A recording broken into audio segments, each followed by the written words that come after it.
Ternak kita itu seneng nyari pakan, seneng buat pakan, seneng. Jadi kalau hati udah seneng itu pekerjaan seberat apapun jadi ringan, apalagi pekerjaan ringan ini. Nah, halo teman-teman, selamat pagi, selamat datang di channel peternak paling inspiratif di Indonesia, Feris Farm. Pada kesempatan kali ini saya akan membacakan beberapa pertanyaan dari teman-teman peternak ya.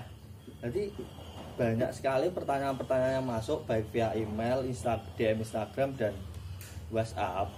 Itu mempertanyakan tentang masalah-masalah peternakan nih. Ini karena panjang-panjang saya himpun di kertas ya. Langsung saja. Ini teman-teman. Ini Assalamualaikum Bang. Kenalin, nama saya Imam dari Kediri.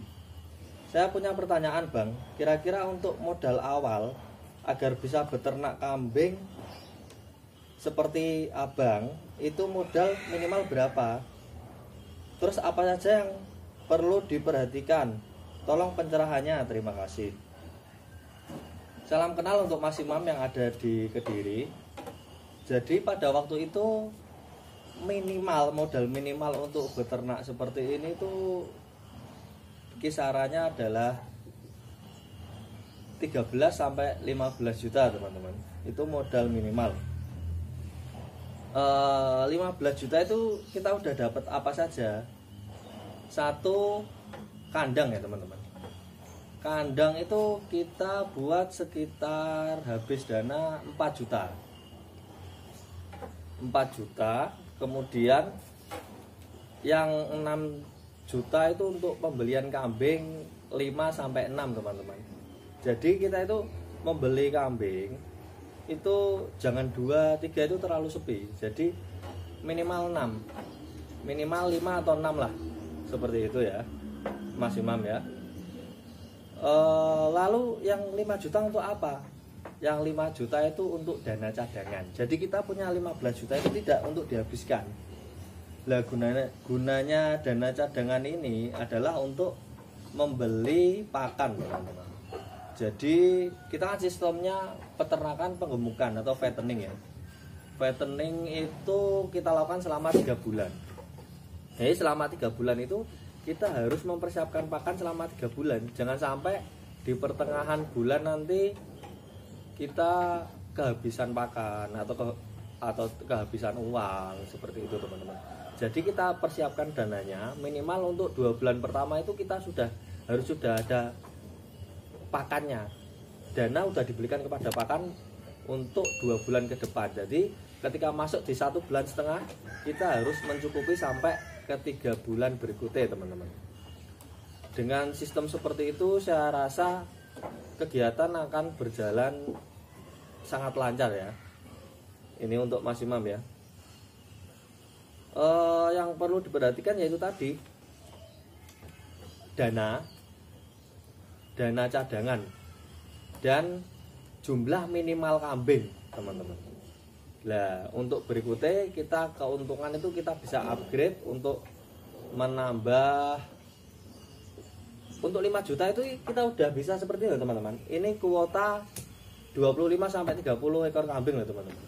Tapi kita isi 6 dulu minimal. Jadi kita jangka panjang, visioner ya. Kita buat kambing besar, kita mau buat berapa? 4 juta ya.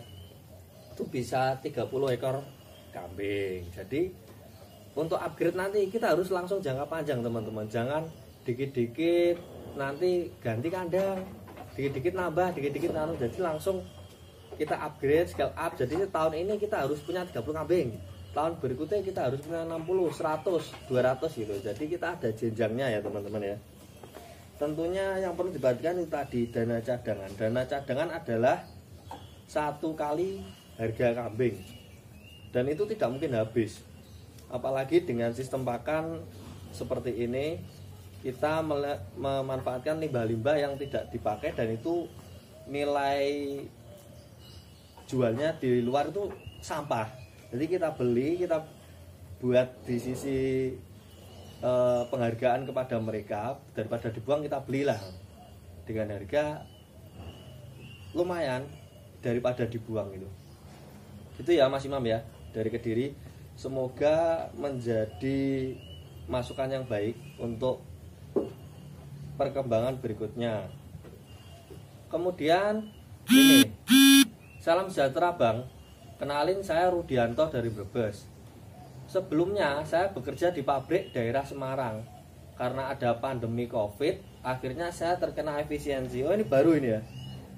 Karena usia saya sudah 42. Oh Pak Rudi nih, Pak Rudi 42 ya, lebih tua dari saya. Tidak mungkin saya bekerja melamar di pabrik. Rencananya saya ingin beternak seperti Abang. Lah modal atau modal uang pesangon. Oh beternak seperti Abang dengan modal uang pesangon. Tolong diceritakan awal muanya dulu beternak supaya lebih mantap. Oh ini ya. Ya sama ini ceritanya. Saya dulu juga bekerja di pabrik selama kurang lebih 10 tahun ya. Bekerja di pabrik, akhirnya saya menikah dan dikaruniai 1 anak pada waktu itu. Sekarang udah 2 ya. Pada waktu itu saya akhirnya memutuskan untuk pulang karena gimana ya, jauh-jauhnya merpati terbang itu harus kembali ke sarangnya. Pulang dan akhirnya membuat usaha kafe. Usaha kafe sebenarnya kurang cocok teman-teman ya. Walaupun saya suka masak dan saya jadi barista pada waktu itu, bajunya masih ada. Membuat usaha kafe itu selama 1 tahun. 1 tahun tepat ini Januari kemarin akhirnya ada pandemi COVID, dan momen tersebut ya udah akhirnya saya beralih ke work from home. Sebenarnya untuk beternak pertama kali itu saya sudah melakukan di usia SMP teman-teman. SD kelas 5. SD kelas 5 itu saya punya 2 ekor kambing. Kemudian 3 tahun berikutnya kita punya 24. Itu pada waktu itu saya sama bapak ya. Pada waktu itu saya masih melakukan secara konvensional, yaitu diangon dan ngarit. Pada waktu itu pulang sekolah ngarit dan angon. Itu berjalan sampai 5 tahun. Jadi saya lulus SMP itu. Kemudian saya pindah di Semarang. Peternakan pada waktu itu bapak lah yang melanjutkan bapak. Saya sekolah di Semarang, kemudian bekerja di pabrik. Bekerja di pabrik ini lah. Kemudian gini, di tahun 2017 itu saya kembali ke rumah ya. Ini udah 3 tahun ya. Pada waktu itu saya modelnya titip di bapak. Dan bapak udah memulai peternakan model fermentasi ini dari tahun 2014. Jadi udah berjalan 3 tahun. Kok saya lihat loh, kok ini keuntungannya kok seperti ini. Cobalah titip 1-2 dulu. Titip dulu sampai akhirnya kafe ini tutup. Akhirnya saya memutuskan untuk berternak sendiri teman-teman. Jadi pada waktu itu bapak sampai 55 teman-teman. Oh kok teman-teman, Pak Rudi ini sampai 55 ekor kambing. Dari awalnya itu modal 15 juta itu beli 5 ya, sampai 55. Dan pada waktu itu setiap hari itu bekerja terus. Dan akhirnya kenapa kok tidak berpikir membeli alat ya, alat seleb ya. Alat seleb ada kesulitan banyak pada waktu itu. Mencari pakan susah, terus uangnya ada, pakannya nggak ada, pakannya ada, uangnya juga nggak ada. Nah, akhirnya beli mesin seleb teman-teman. Akhirnya membuat pakan sendiri. Dan ternyata membeli mesin itu sangat-sangat membuat mental kita itu menjadi lebih mantap untuk menambah jumlah ternak ya Pak Rudi ya. Jadi kita mau 100, mau 150 itu berani. Jadi ini nantinya saya perlihatkan mesin seleb di video berikutnya. Dan saya akan membuat mesin mixer pakan ini. Jadi lebih menghemat waktu lagi. Memang kita modal di awal itu lebih banyak, tapi itu merupakan aset ya, aset berkembang. Aset berkembang dan sangat bermanfaat karena kenapa? Itu sangat memangkas waktu pekerjaan ya. Jadi contoh kita bisa meraduk 2 tong ini sekitar 2 jam. Kemungkinan dengan mesin, kemungkinan besar, sangat mungkin itu kita bisa 2 tong ini 15 menit. Jadi 2 jam ini kita bisa 8 tong. Seperti itu ya. Jadi semoga ini menjadikan Pak Rudi lebih mantap. Karena di sisi lain ini juga sangat meringankan kita ya. Kita tidak perlu pekerja banyak, tidak perlu keluar tenaga banyak, tidak perlu keluar waktu banyak, tapi hasilnya sangat banyak. Demikian jawaban dari saya. Lalu ini ada pertanyaan berikutnya. Pagi Mas, saya Ibnu dari Jombok. Saya itu masih bingung masalah pakan ternak yang Mas Ferry berikan. Itu komposisinya apa saja dan bagaimana cara membuatnya. Komposisi dari pakan saya ini itu memakai hampir 60% itu janggel jagung. Kenapa janggel jagung? Karena di tempat saya itu sangat melimpah janggel jagung dan itu biasanya tidak dimanfaatkan oleh para petani, dibakar biasanya. Kemudian saya masuk di sana ya. Ini petani namanya Pak Tumaji. Nah, masuk, Pak, ini gimana kalau tak beli janggel jagungnya? Oh, geopole kan lebih tua dari saya Pak Tumaji. Geopole buat pakan ternak. Loh, apa bisa akhirnya kita proses ya. Kita proses, kita slab lembut, kita jemur di bawah sinar matahari 1 hari, besoknya udah bisa diraduk dengan tetes ya. Dan itu 60%. Dan bagaimana untuk 40% yang lainnya? 40% yang lainnya kita kasih 10% itu hijauan. Hijauan itu bisa berupa dari banyak sekali di sekitar sini ya. Dan kebetulan saya tanami hijauan-hijauan yang sangat bermanfaat untuk campuran pakan. Ini butuh 10% saja ini. Itu nutrisinya sudah sangat tercukupi. Kemudian bagaimana cara membuatnya?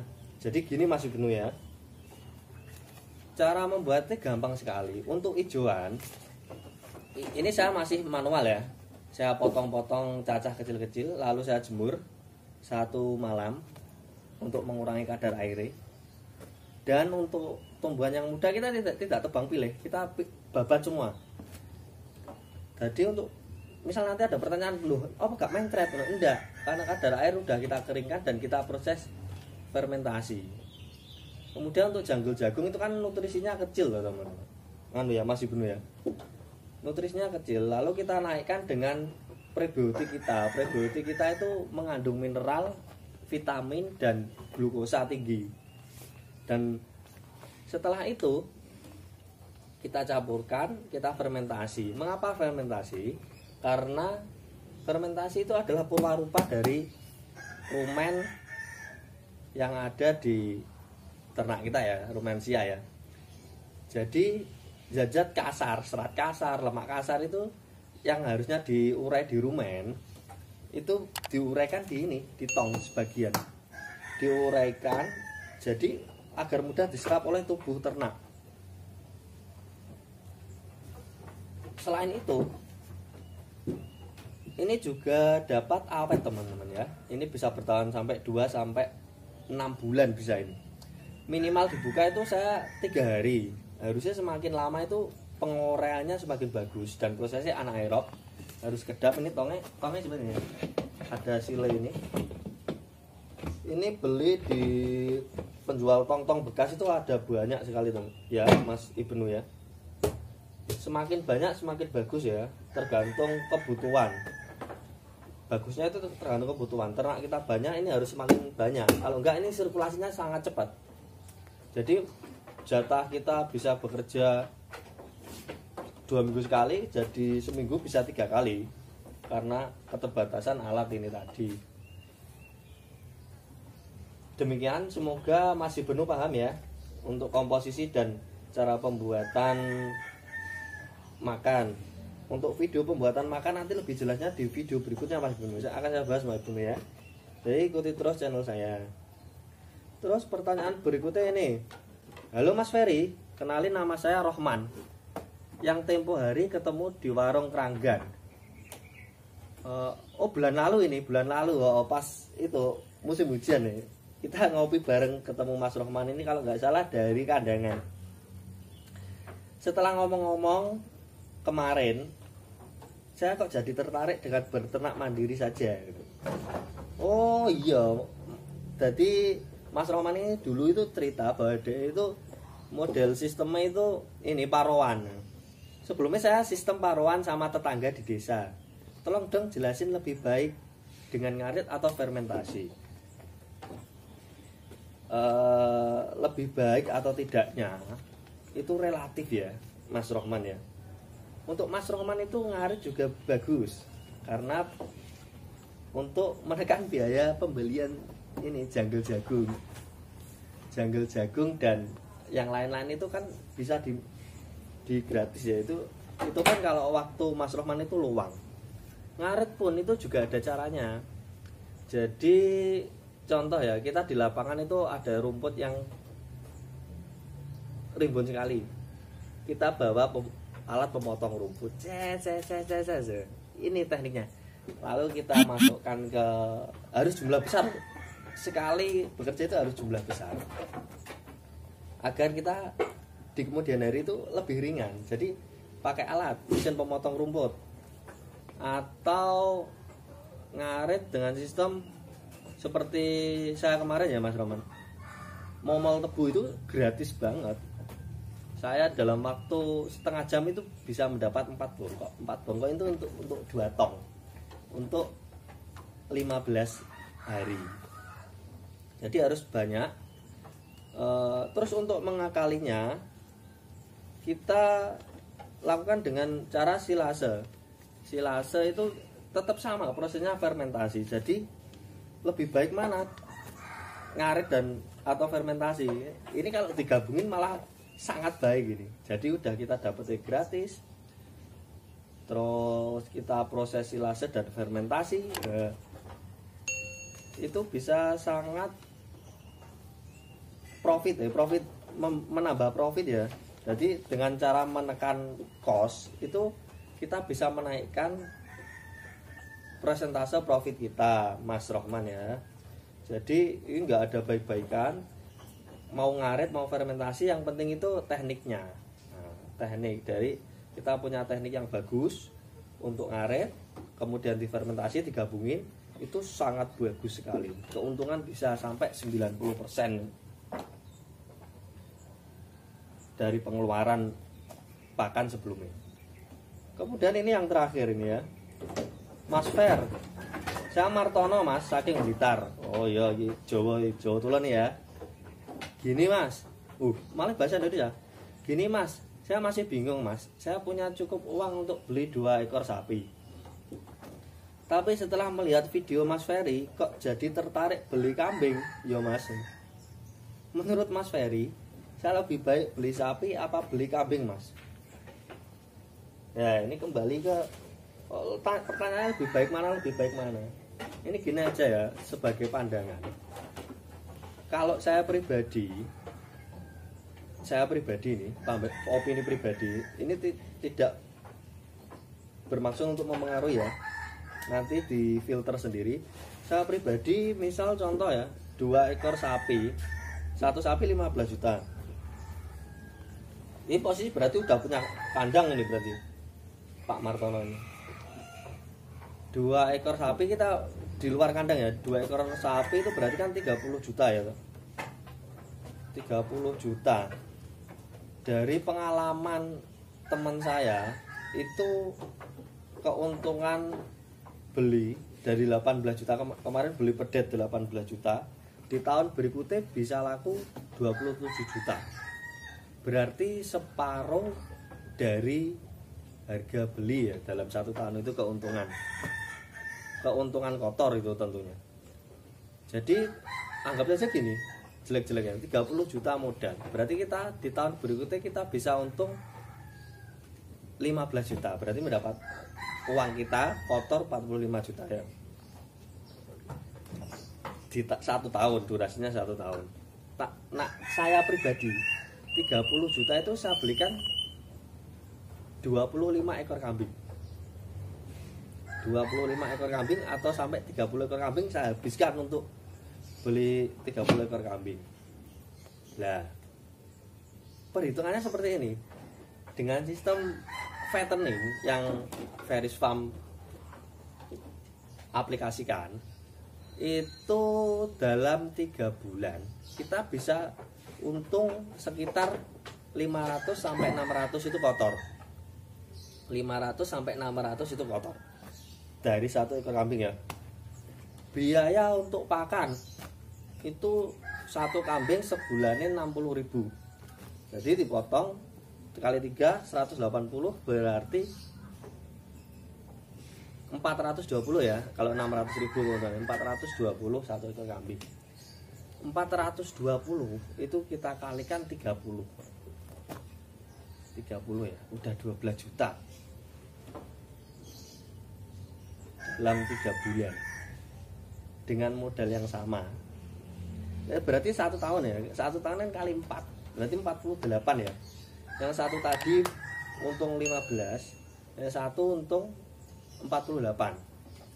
Ini pandangan saya pribadi, itu selisihnya sampai 3 kali lipat loh ya dengan model seperti ini. Dan itu pun keuntungan bersih. 15 juta di sapi tadi masih keuntungan kotor, dan 48 juta ini tadi sudah keuntungan bersih. Kalau kotornya berarti ya 600 kali 3 kali 30 ya, 18 kali 4 itu berarti keuntungan kotornya sekitar 72 juta ya. Seperti itu. Jadi mau gimana lagi, kalau mau sapi yo tergantung srek gitu. Jadi Pak ternak itu jangan ngejar itu ya, ambisius untuk untung besar enggak. Jadi seperti ini gitu soul. Jadi mantep hati kita, mau di kambing, mau di sapi, kebo atau yang lainnya, itu tergantung mantep hati. Nggih. Sinten iki mau? Pak Martono nggih. Jadi nak misalnya hati kita mantap, itu kita beternak itu juga ternak kita itu seneng nyari pakan, seneng buat pakan, seneng. Jadi kalau hati udah seneng itu pekerjaan seberat apapun jadi ringan. Apalagi pekerjaan ringan ini seperti ini seperti tidak bekerja, main-main itu malah. Jadi seperti itu ya. Ini ada 5, banyak sekali. Besok untuk pertanyaan-pertanyaan berikutnya kita akan bahas di video berikutnya ya. Ini saya belum sarapan soalnya. Ya udah, seperti itu. Saran dari saya, apapun masukan dari orang lain itu tidak ada yang lebih baik, tidak ada yang lebih bagus. Mereka itu hanya berbeda pola berpikir. Nah, kita enjoy di mana? Kita yang menfilter, kita enjoy di mana? Banyak sekali jalan menuju sukses dan kita tinggal menjalaninya. Kita cari cara-cara tersendiri. Demikian pertemuan kali ini. Saya akhiri ya dari Veris Farm. Jangan lupa kalau ada pertanyaan bisa pertanyaan tidak harus dari Instagram, WA atau email, bisa lewat komen YouTube. Kemudian kalau dirasa penting ini bisa di-share ke teman-teman ya, teman-teman kalian. Kemudian jangan lupa untuk terus mengikuti perkembangan dari video dari channel Veris Farm ini. Jangan lupa di subscribe. Oke, terima kasih. Sekian dari saya. Wassalamualaikum warahmatullahi wabarakatuh.